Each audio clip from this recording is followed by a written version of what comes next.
ABC մեդիայի ուղիղ եթերում օրվա լրատվության գլխավոր թողարկումն է, ես Ամնա Սարգսյանն եմ, բարի երեկո։ Կարևորի մասին նախ համառոտ։ Արյունոտ միջադեպ Երևանում, ինքնաձիգ, դանակ և վիրավորներ, ինչ է կատարվել Աջափնյակում։ PR թե անվտանգություն, հնդկական զենքի շուրջ հարցերը շատ են, քանակը քիչ, փորձը սահմանափակ, ռազմավարությունը անհասկանալի։ Իշխանությունը խոսում է վերազինումից, փորձագետները իմիտացիայից։ Երևանը հայտարարում է Մոսկվան արձագանքում, հայկական երկաթուղիները տարաձայնությունների նոր կենտրոնում։ Խաղաղության խորհուրդ գլոբալ խնդիրներ լուծելու հավակնությամբ, ինչու է Նիկոլ Փաշինյանը մեկնել Միացյալ Նահանգներ։ Աշխատածավալը աճել է, աշխատավարձը նվազել, բուժաշխատողները խոսում են անարդար սակագների, կրկնապատկված ծանրաբեռնվածության և որակի անկման վտանգի մասին։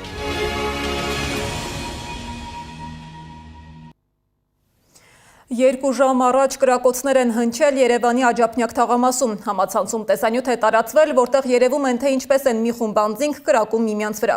10 քաղաքացի հրազենային վնասվածքներով տեղափոխվել են հիվանդանոցներ։ Հայտնի է մեկ զոհի մասին, 3 մարդու վիրահատում են։ Ոստիկանությունը դեպքի վայրում հայտնաբերել է ինքնաձիգից և ատրճանակից կրակած պարկուճներ, դանակ, նաև կրակոցի հետքերով ավտոմեքենա։ Փաստի առթիվ նախաձեռնվել է քրեական վարույթ սպանության փորձի և ապօրինի զենք օգտագործելու հոդվածներով։ Ոստիկանությունը պարզում է միջադեպի հանգամանքները։ Իմ գործընկեր Սեդա Մակարյանն է այս պահին դեպքի վայրում։ Սեդա, ինչ նոր մանրամասներ կարող ես հայտնել։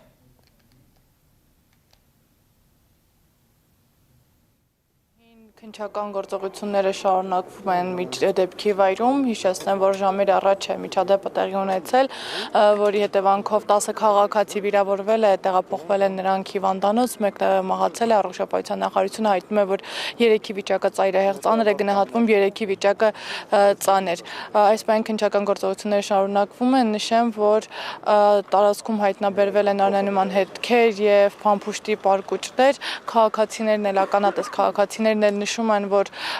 կրակոցի ձայները լսելի են եղել բնակչության համար, ինչպես նաև տարածքում խաղացող երեխաների, ովքեր կրակոցների ձայներից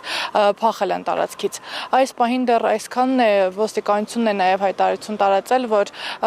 հետախուզական աշխատանքներ են կատարում, որպեսզի օպերատիվ հետախուզական աշխատանքներ են կատարում դեպքի մանրամասները և մասնակիցներին հայտնաբերելու համար։ Այս պահին այսքանը Աննա, հետևեք ավելի թարմ տեղեկությունների համար։ Շնորհակալություն Սեդա, դեպքի վայրից ուղիղ միացմանը կարող եք հետևել YouTube-ի մեր ալիքում։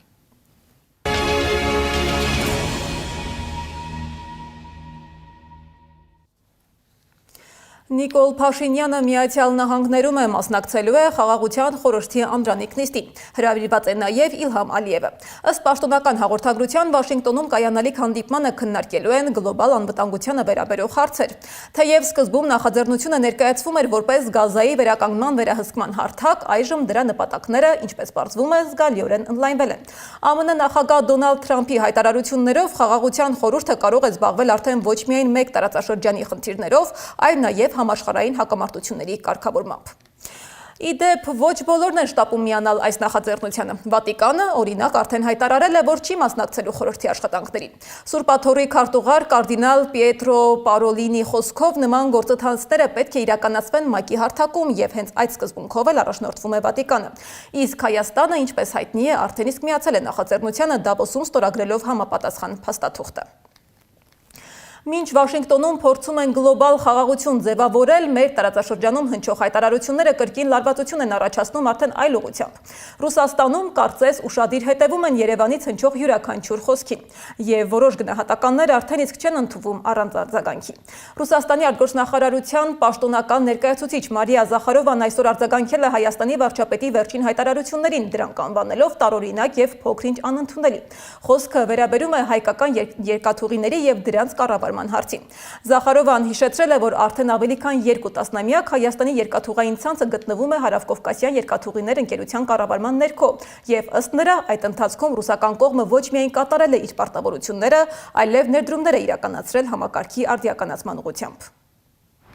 Հայաստանի երկաթուղային ցանցը Հարավկովկասյան երկաթուղիներ ընկերության կառավարման տակ է արդեն ավելի քան 20 տարի։ Այդ ընթացքում ռուսական ընկերությունը ոչ միայն կայուն կերպով կատարում է իր կոնցեսիոն պարտավորությունները, այլև զգալի միջոցներ է ներդնում ենթակառուցվածքների եւ շարժակազմի արդիականացման նպատակով։ Երևանում, սակայն, այս մասին կարծես թե մոռացել են։ Ինչ վերաբերում է հայկական երկաթուղիների Ադրբեջան եւ Թուրքիա գնացող երկու հատվածների Երևանի խնդրանքով վերականգնման վերաբերյալ մեր մոտեցմանը, ապա այն փետրվարի 12 հստակորեն արտահայտել է Ռուսաստանի փոխվարչապետ Ալեքսեյ Օվերչուկը։ Մենք այդ տեսակետին էլ հավատարիմ կմնանք։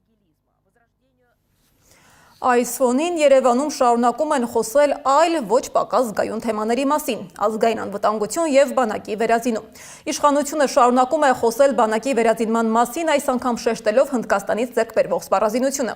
Բարձրաձայն հայտարարություններ, պաշտոնական այցեր, վստահեցումներ, թե բանակը ուժեղանում է։ Սակայն փորձագիտական շրջանակներում հարցերը շատ են։ Ինչ է իրականում գնում Հայաստանը՝ ամբողջական համակարգ, թե առանձին լուծումներ։ Այդ սպառազինությունը կարող է արդյոք փոխել ուժերի հարաբերակցությունը, թե հերթական անգամ գործ ունենք բարձր սպասումների եւ սահմանափակ արդյունքի հետ։ Սու 30-ների փորձը դեռ թարմ է հիշողություններում, եւ այսօր արդեն հնչում է նույն հարցը՝ իրական վերազինում, թե տեղեկատվական արշավ։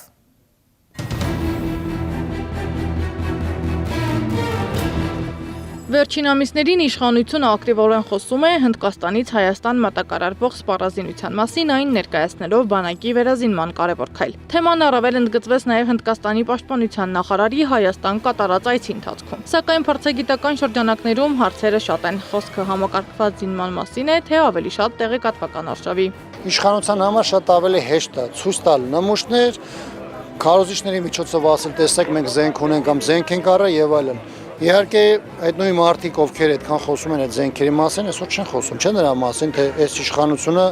կամ այս իշխանության քաղաքականության հետևանքով 44-օրյա պատերազմին դրան հաջորդած Հայաստանի դեմ ագրեսիաների պարագայում Ադրբեջանը ինչքան զենք, զինամթերք, սպառազինություն, ենթակառուցվածքները շարքից անել։ Ըստ հրապարակվող տվյալների, ձեռք բերված զինատեսակների մի մասը համարվում է նոր եւ դեռևս լայնածավալ մարտական փորձարկում չի անցել։ Բացի այդ, խոսքը հիմնականում սահմանափակ քանակի մասին է։ Ռազմական փորձագետները նշում են, առանձին համակարգերի ձեռքբերումը դեռևս չի նշանակում պաշտպանական հավասարակշռության վերականգնում։ Եթե մեծ պետությունները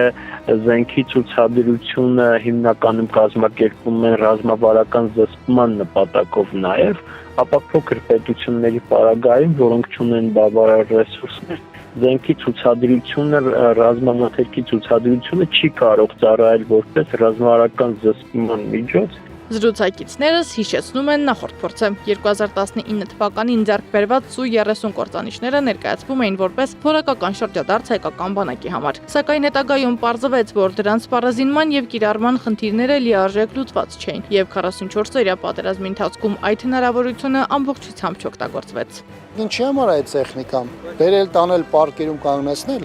որոշակի հաճախականությամբ հանել փողոցներում ցույց տալ, որ մենք sense բան ունենք, նկարվել, հետը նկարել, գիտեք, սա շատ հիշեցնում է այդ Սու 30-ների ձեռքբերումը 2019-ին։ Սա ինձ հիշեցնում է այդ հորդանից այդ օգտագործված ՕՍԱՀԿ համակարգերի 30 միլիոն դոլարանոց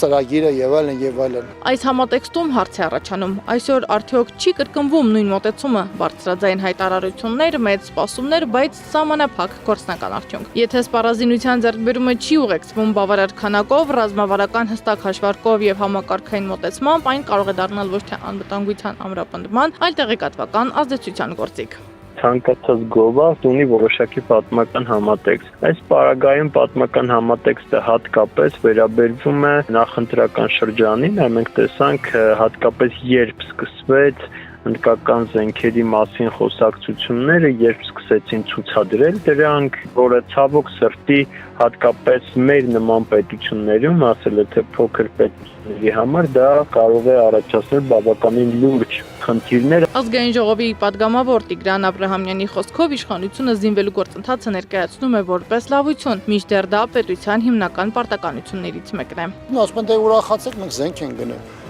նորմալ է որ պետությունը զենք է գնում։ Հիմա նույնն է որ պետությունը ասի գիտեք կառավարությունը թոշակ է տալիս, ուրախացեք, շնորհակալություն հայտնենք։ Պետության ֆունկցիա է կստանձնել, պետությունը ֆունկցիա ունի ինչպես որ սոցիալական խնդիրների լուծման առումով, այնպես էլ երկրի իր քաղաքացիների անվտանգությունը ապահովելու համար։ Մասնագետները հիշեցնում են, անվտանգությունը չի չափվում հայտարարությունների քանակով, այլ իրական պաշտպանունակությամբ։ Եթե ձեռքբերումները սահմանափակ են, չեն փորձարկվել լայնամասշտաբ մարտական պայմաններում եւ չեն կազմում ամբողջական պաշտպանական համակարգի մաս, ապա դժվար է ակնկալել, որ դրանք կփոխեն ուժերի հարաբերակցությունը տարածաշրջանում։ Զինված ուժերի վերազինումը պահանջում է հստակ ռազմավարություն, բավարար ծավալ եւ շարունակականություն։ Հակառակ դեպքում բարձրաձայն հայտարարությունները կարող են վերածվել պարզապես տեղեկատվական ֆոնի, այն դեպքում, երբ հասարակությունը սպասում է ոչ թե PR-ի, այլ իրական անվտանգության։ Սեդա Մակարյան, Տարոն Ղանդիլյան, Գեգամ Ղազարյան, ABC Media։ Ավստրիայի Սանկտ Փյոլթեն քաղաքում մեկնարկած եպիսկոպոսած հավաքին մասնակցել են Հայաստանյաց Առաքելական Սուրբ Եկեղեցու ամենայն հայոց կաթողիկոսության 25 արքեպիսկոպոսներ եւ եպիսկոպոսներ, այդ թվում Երուսաղեմի եւ Կոստանդնուպոլսի հայոց պատրիարքությունները։ Ամենայն հայոց կաթողիկոս Գարեգին II-ը հայրական իր խոսքն ու պատգամն առցանց է հղել մասնակիցներին։ Օրակարգը քննարկելուց եւ հաստատելուց հետո ընտրվել է դիվանը, որը վարելու է եպիսկոպոսած հավաքի հետագա աշխատանքները։ Հիշեցնեմ, որ եպիսկոպոսած ժողովը դարձավ հավաք, երբ դատախազությունը քրեական գործ հարուցեց վեհապար հայրապետի դեմ եւ արգելեց նրան լքել երկիրը։ Ավստրիայում եպիսկոպոսական ժողով հրավիրելու որոշումը մայրաթորը հիմնավորել էր հնարավոր ճնշումներից միաբաններին հեռու պահելու ցանկությամբ։ Փաշինյանը վեհապարին մեղադրանք է առաջադրելու հենց նախորդ օրներ կոշտակազդեցություն խոստացել, որովհետև ըստ նրա Հայաստանից դուրս ժողով հրավիրելու նպատակը իբր կաթողիկոսությունը դուրս տանելն էր։ Թիրախում շարունակում են մնալ արցախցիները։ Բռնի տեղահանված հազարավոր արցախցիներ, որոնց աշխատավարձերն ու վերջնահաշվարկները դեռ վճարված չեն, կանգնած են փաստի առաջ։ Փող չկա, հաշիվները սառեցված են։ Արցախի ներկայացուցչությունը ահազանգ է հնչեցնում, վիճակը լուրջ է, բյուջեն արդեն թույլ չի տալիս վճարումներ իրականացնել։ Թեմայի հետքերով գնացել է Սեդա Գյուրեղյանը։ Արցախի ներկայացուցչությունը շուրջ 5 միլիարդ դրամ է պարտք արցախցիներին։ Բռնի տեղահանված մոտ 22,000 մարդ չի ստացել աշխատավարձերը, հարձակման նպաստներն ու վերջնահաշվարկները։ Պատճառն այն է, որ Հայաստանը սառեցրել է Արցախի անունով բացված բոլոր պետական հաշիվները։ Պետական կառավարման համակարգեր, ուժային, կրթություն, մշակույթ, բոլոր, այսինքն այն ոլորտները, որ աշխատավարձ են ստանում պետական հիմնարկներից։ Եվ այդ մասով, վերջնահաշվարկի մասով գոյացել է մոտ 5 միլիարդ պարտք։ Դա ամբողջությամբ ներկայացվել է Հայաստանի իշխանություններին, բռնի տեղանից հետո, եւ դա մարդու իրավունքների խախտում է, որ անձինք աշխատել են, մարդիկ աշխատել են եւ պետք է այդ վերջնահաշվարկը տրամադրվի։ Մաղավուսի համայնքապետարանի աշխատակից Յանա Դանիելյանը չի ստացել 347,000 դրամ վերջնահաշվարկը, բայց նա միակը չէ։ Իր եւ իրենց հարևան համայնքի պետական այլ աշխատողներ եւս ունեն այս խնդիրը։ Մաղավուզի գյուղ համայնքը եւ ակումբը միասին 1,561,827 դրամ։ Իսկ Վարնկաթաղի համայնքը ակումբի աշխատողների հետ միասին 824,350 դրամ։ Յանան 2023-ի բռնի տեղահանությունից հետո բազմաթիվ պետական աշխատողների նման գնացել է ներկայացուցչություն, ստացել սեպտեմբերի աշխատավարձը մասամբ, իսկ վերջնահաշվարկների համար կրկին հրավիրվել ներկայացուցչության շենք ու ողջ օրը ոտքի վրա հաշվարկներ արել։ Հաշվարկները արեցինք, լրիվ ներկայացրեցինք հայտը ու ասեցին, որ կկանչենք բանկից գումարները ստանալ։ Փաստորեն մինչև բանկ բոլոր գործողությունները արված է։ Նախարարության ներկայացուցիչների ներկայությամբ արված ստուգված հայտերը մեր Մարտակերտի Գանձապետարանի աշխատողները նախարարության աշխատողների հետ միասին մեր հայտերը ստուգել են, ընդունել ու ասել, որ պետք է ձեզ տեղեկացնենք, երբ մոտենաք Արցախ բանկից ստանալ։ Դրանից հետո գործը կանգնել է, հաշիվները սառեցվել են։ Արցախի բյուջեում այս պահին այդքան մեծ գումար չկա, ազգային ժողովի նախագահն է ասում։ Բլոկադայի օրերին Արցախի տնտեսությունը փլուզվել էր, չնայած Հայաստանը 13,5 միլիարդ տոկոս վարկ տրամադրեց Արցախին, բայց հետո մի կլորիկ գումար էլ հետ գանձեց մարելու Հայաստանի բանկերում վարկ ունեցող այն արցախցիների պարտքերը, որոնք կորցրել էին իրենց գույքը 2020-ի պատերազմի ընթացքում։ Բլոկադայի արդյունքում ունենք 50 միլիարդի դեֆիցիտ։ Եվ այստեղ հասկանում ենք, որ միակ գումարը եկամուտների մասով այն, որ պետք է գոյանար, Հայաստանից պետք է լիներ։ Հայաստանի Հանրապետությունը այդ 2023 թվականի ամբողջ ընթացքում, եթե չեմ սխալվում, մոտ 135 միլիարդ գումար տրամադրել է, բայց 52 եւ ավել միլիարդ գումար վերցրել են այդ գումարը, որը տրամադրվել է Արցախին եւ տրամադրվել է Հայաստանի բանկերի պարտքերի մարման համար։ Արցախի ներկայացուցչությունն ու բնակիչները բազմիցս են դիմել Հայաստանի Հանրապետության կառավարությանը խնդրի լուծման ակնկալիքով։ Պատասխանը սակայն նույնն է. խնդիրը Հայաստանի կառավարության տիրույթում չէ։ Այս պատասխանն է ստացել նաև Յանան։ Ես փախստական եմ, ասում է։ Այս պահին իմ պահանջը Հայաստանի կառավարությունից չէ։ Պիտի մի ինչ-որ ընդհանուր բան արվի, որպեսզի ներկայացնի Հայաստանի կառավարությունը, այդ բոլորը պիտի անեն Արցախի ներկայացությունը, ազգային ժողովը։ Արցախի ազգային ժողովի նախագահը հիշեցնում է, Արցախի բյուջեն 2 մասով էր ձևավորվում, որի մի զգալի մասը Հայաստանի բյուջեով էր հաստատվում, կառավարության կողմից։ Իրենք չնայած բազմաթիվ մերժումներին ու խուսափողական պատասխաններին պատրաստ են երկխոսության։ Հեշտ է ասել, որ մենք դա մեր տիրույթում չի, սառեցվածա կամ սառեցվածը մեր չի, չէ, դուք էլ ունեք ձեր պարտավորությունը եւ պետք է նստել, քննարկել, ինչպես ենք այս հարցերի լուծումները տալիս, որովհետեւ դրանք բաց են, մեր համար, մեր ժողովուրդը մեզ դիմում է, մենք այդ հարցերը մետեողական ենք, մենք հասկանում ենք, որ պետք է այդ հարցերի լուծումները տրվի։ Դանիելյանը միջազգային իրավունքն է մեջբերում։ Պետության տարածքի կորուստը չի նշանակում, որ Արցախի հանրապետությունը չկա։ Ասում է, իրենք պայքարում են իրավական եղանակով։ Թե ինչ է արվում եւ ինչպես կհանգուցալուծվի հարցը, Դանիելյանը նախընտրեց գործընթացից հետո առանձին հայտարարություն անել։ Սեդա Գյուրեղյան, Տարոն Ղանդիլյան, Նոնա Գևորգյան, ABC Media։ Բուժաշխատողներն են պատրաստվում բողոքի։ Աշխատանքը կրկնակի է, աշխատավարձը կիսով չափ։ Առողջության համընդհանուր ապահովագրությունը ներկայացվում էր որպես համակարգային բարեփոխում, որը պետք է բարձրացներ ծառայությունների հասանելիությունն ու որակը։ Սակայն գործարկումից հետո բուժաշխատողները խոսում են հակառակ պատկերի մասին։ Աշխատանքի ծավալը աճել է, պացիենտների հոսքը ավելացել, բայց աշխատավարձը նվազել։ Բժիշկները խոսում են նաև անիրատեսական սակագների ու ծանրաբեռնվածության մասին, որը կարող է ազդել ծառայությունների որակի վրա։ Ինչ է տեղի ունենում առողջապահական համակարգում եւ ինչու են բուժաշխատողները պատրաստվում կտրուկ քայլերի, Անահիտ Սարգսյանն է պարզել։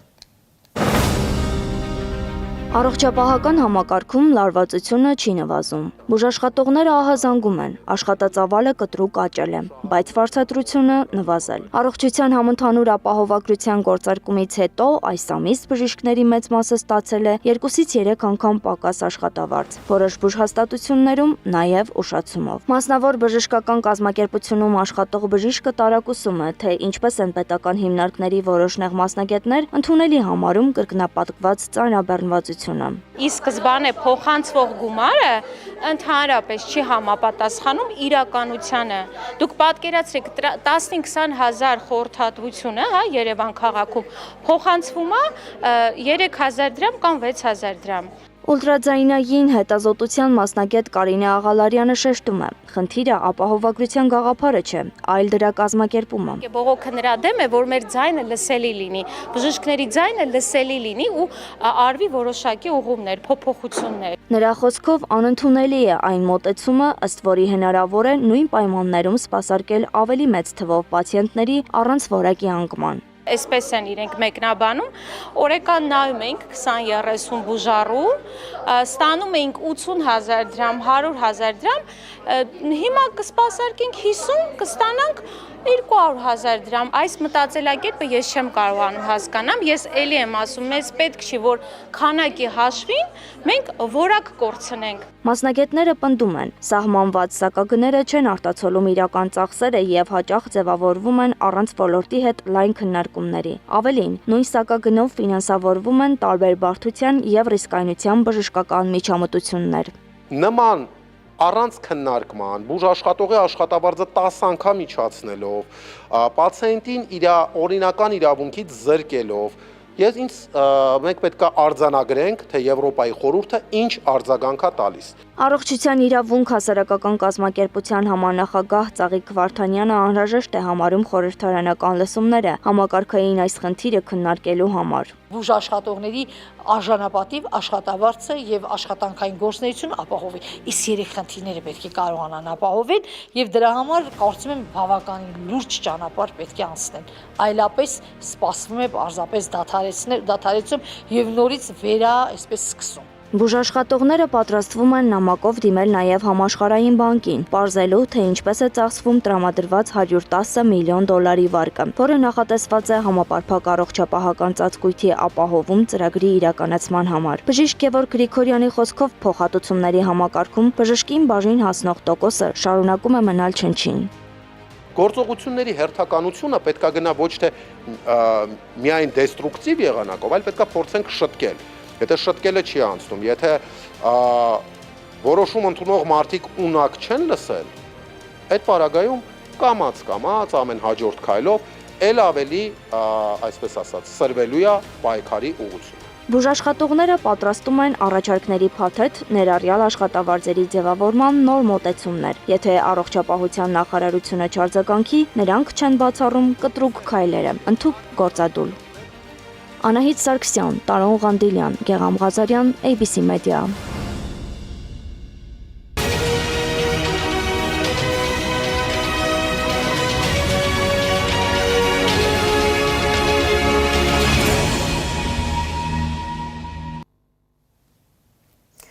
Աշխարհի ուշադրությունն ուղղված է դեպի Շվեյցարիա։ Ժնևում բանակցային լարված օրեր են, քննարկվում են միջազգային հարթակների ամենախոշոր խնդիրները։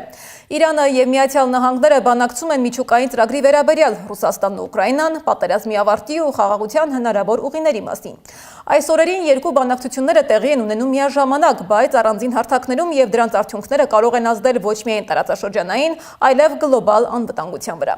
Ինչը այս պահին հայտնի ծանր քննարկումներից եւ ինչ վտանգներ ու հույսեր կան միջազգային գործընթացների մեջ թաքնված, Անիա Բաղյանն է հետևել։ Շվեյցարիայում փետրվարի 17-ից 18 բանակցությունների օրեր են։ Ռուս-ուկրաինական հակամարտությունն ու Իրան-Միացյալ Նահանգներ տարաձայնություններն էին քննարկվում։ Օմանի միջնորդությամբ Միացյալ Նահանգների եւ Իրանի միջև անուղղակի բանակցությունների երկրորդ փուլն է։ Իրանից ժամանած պատվիրակության ղեկավարը արտգործնախարար Աբբաս Արաղչին էր։ Ամերիկյան կողմինը նախագահի հատուկ բանագնաց Սթիվ Վիտքոֆը եւ նախագահի փեսա ու խորհրդական Զարեդ Քուշները։ Քննարկման առանցքում Իրանի միջուկային զենքի հարցներ։ Նախորդ հանդիպման համեմատ լավ առաջընթաց ենք գրանցել։ Մենք հիմա հստակ ճանապարհ ունենք մեր առջև, ինչը կարծում եմ դրական է։ Սա չի նշանակում, որ մենք կարող ենք արագ համաձայնության հասնել, բայց գոնե մեկնարկը տրված է։ Հույս ունենանք, որքան հնարավոր է շուտ կանենք։ Սակայն երբ հերթը հասնում է համաձայնության տեքստը կազմելուն, աշխատանքը շատ ավելի բարդ եւ մանրակրկիթ է դառնում։ Բանակցությունները դրական է համարում նաև Միացյալ Նահանգները, սակայն փոխնախագահ Վենսը Fox News-ին տված հարցազրույցում ասել էր, Թեհրանը դեռ չի ընդունում Միացյալ Նահանգների նախագահ Դոնալդ Թրամփի սահմանած կարմիր գծերը։ Մեր գլխավոր նպատակն այստեղ այն է, որ մենք Իրանին թույլ չտանք միջուկային զենք ստանալ։ Մենք չենք ցանկանում միջուկային զենքի տարածում։ Եթե Իրանը միջուկային զենք ունենա, կհայտնվեն բազմաթիվ վարչակարգեր։ Որոշները բարեկամական, որոշները ոչ այնքան բարեկամական, որոնք կցանկանան ստանալ միջուկային զենք նրանցից անմիջապես հետո։ Դա աղետ կդառնա ամերիկացի ժողովրդի համար։ Մինչ բանակցությունների մեկնարկը Թրամփը զգուշացրել էր, որ հետևանքները շատ ծանր կլինեն Իրանի համար, եթե չհաջողվի համաձայնության հասնել։ Իրանի գերագույն առաջնորդ Այաթոլլահ Ալի Խամենեին արձագանքել է Թրամփի սպառնալիքներին, ասելով, որ ամերիկացի առաջնորդը չի կարող տապալել Իրանը։ Ժնևում բանակցությունների արդյունքում որոշվեց. Իրանն ու նահանգներն աշխատելու են միջուկային հնարավոր համաձայնագրի տեքստի վրա, ապա կորոշեն բանակցությունների հաջորդ փուլի ամսաթիվը։ Ժնևում մի քանի ժամվա տարբերությամբ մեկ այլ բանակցություն էր սկսել։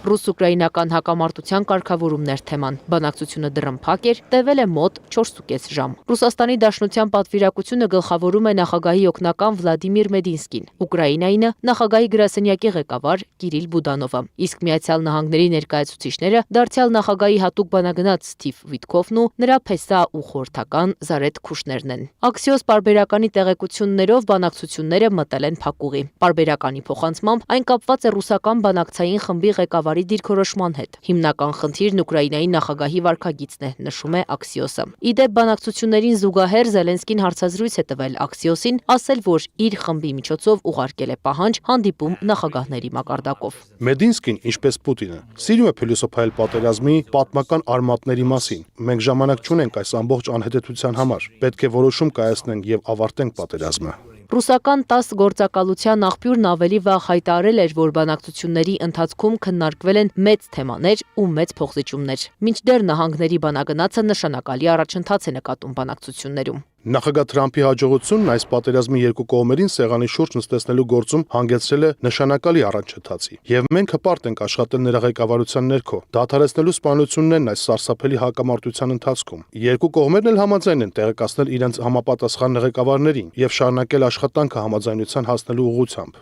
Եռակողմ հանդիպումը շարունակվում է նաեւ փետրվարի 18-ին։ Մեկնարկել է Երևանի ժամանակով 13:30-ին։ Անի Աբաղյան, Աշոտ Բարբարյան, ABC Media։ Եվ մինչ Ժնևում հակամարտությունների ավարտն են քննարկում, Շվեդիան մասնավոր կղզիներ է բաժանում, բայց միլիարդատերերին արգելվում է դիմել։ Նախքան մասնավոր կղզին հանգստավայրի վերածելու կամ գումար վաստակելու ծրագիր կազմելը պետք է հաշվի առնել որոշ հանգամանքներ։ Թեև կղզին կլինի ձեր շվեդական կղզին, ինչպես հուշում է արշավի անվանումը, այն չի լինի ձեր սեփականությունը եւ դուք չեք կարողանա այն վերանվանել ձեր պատվի։ Դրա փոխարեն դուք կլինեք կղզու պաշտոնական պահապանը, դա հաստատող փաստաթղթով եւ կունենաք կղզին 1 տարով օգտագործելու իրավունք։ Կղզում եղած ժամանակ կկարողանաք լողալ, հրավիրել ձեր ընկերներին եւ ժամանակ անցկացնել բնության գրկում պայմանով, որ հոգատար վերաբերունք ցուցաբերեք տեղի վայրի բնության եւ շրջակա միջավայրի նկատմամբ։ Մրցույթին մասնակցել ցանկացողները պետք է նկարեն տեսանյութ, որտեղ կբացատրեն, թե ինչու են արժանի կղզին ձեռք բերելուն։ Մրցույթին կարող են մասնակցել 18 տարեկանից բարձր բոլոր միջազգային ճանապարհորդները, բացառությամբ միլիարդատերերի։ Նախաձեռնության հեղինակը Visit Sweden կազմակերպությունն է։ Եվ վերջում, օդի ջերմաստիճանը աստիճանաբար կնվազի 4-ից 5 աստիճանով, Լոռիում, Տավուշում և Սյունիքում 7-ից 10 աստիճանով։ Լոռիում, Տավուշում, Արագածոտնի լեռնային գոտիներում, Եղարքունիքում և Սյունիքում սպասվում է քամու ուժգնացում։ Ուշադիր եղեք, սպասվող քամին կարող է պոկել ծառերի ճյուղեր, տանիքների թիթեղներ։ Այս ժամի համար առանձնացրել էինք այսքանը, շարունակեք հետևել մեր հրապարակումներին, բայց չթողնելու համար ամենակարևոր ու թարմ լուրերը։ ABC լուրերի հաջորդ թողարկումը ժամը 21-ին է, եթերում կլինի Կարնի Մութաֆյանը։